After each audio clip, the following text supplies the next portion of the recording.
So, I want to know, how did your experiences growing up in a multiracial and bicultural family shape the way you currently view and help others in relationships?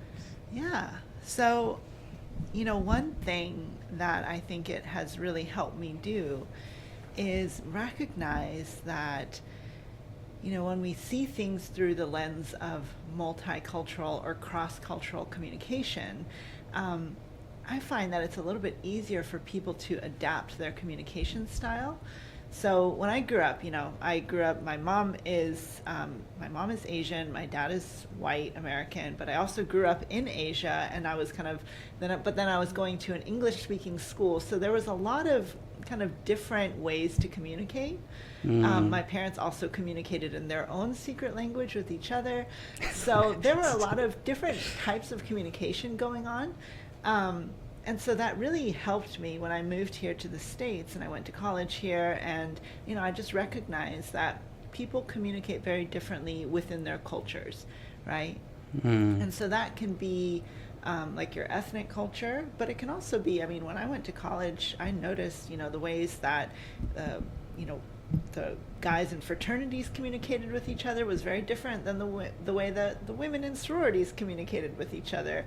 And then interpersonally, there was a different way that they communicated.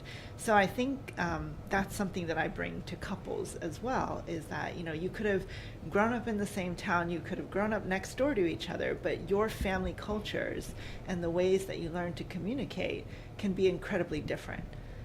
So when we talk about communication in a couple, let's start with that kind of awareness that maybe we're speaking two different languages, and maybe there's a cross-cultural communication thing going on, that if we can accept that, we can build a bridge of communication rather than being frustrated that our partner doesn't communicate the way that we do.